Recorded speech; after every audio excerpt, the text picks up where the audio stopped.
ពេលតែបានជួបអូនដំបូងមកមានអារម្មណ៍ស្នេហ៍លើស្រីតែយូរទៅក៏ស្នេហ៍ថ្លៃមិនដឹងខ្លួនព្រោះតែទុំវល់អ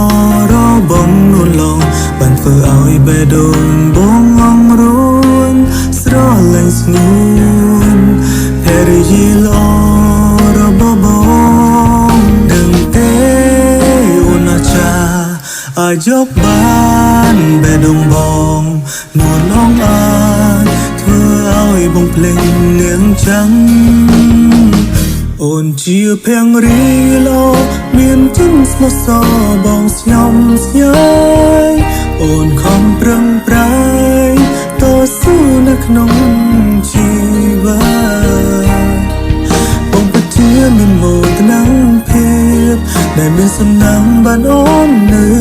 ចិត្តអរគុណណាស់ក៏មិន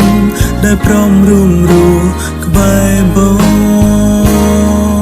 ពេលតែបានជួបអូនដំបូងមកមានអារម្មណ៍ស្នេហ៍លើស្រី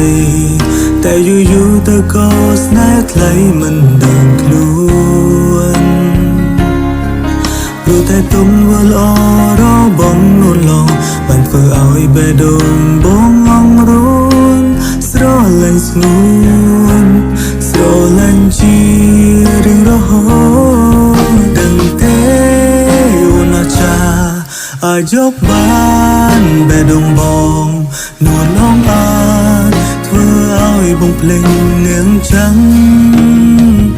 អូនជាភរិយាល្អមានចិត្តស្មោះសរបងស្ញំស្ញើយអូនខំប្រឹងប្រែងតស៊ូនៅក្នុងជីវិត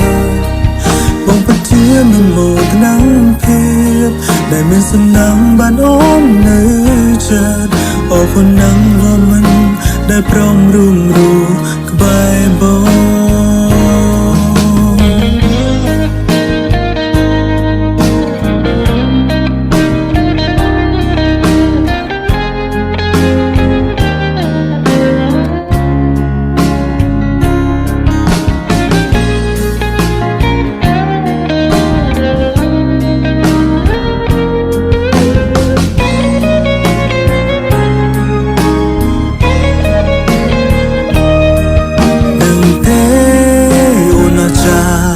អាចយកបានបេះដូងបង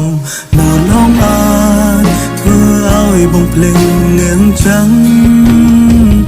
អូនជាភរិយាល្អមានចិត្តស្មោះសរបងស្ញំស្ញើយអូនខំប្រឹងប្រែងតស៊ូនៅក្នុងជីវិតបងពិតជាមានមោទនភាពដែលមានសំណាងបានអូននៅចិត្តអរគុណណាស់ក៏មិនដែលព្រមរួមរស់ក្បែរបងអរគុណណាស់ក៏មិន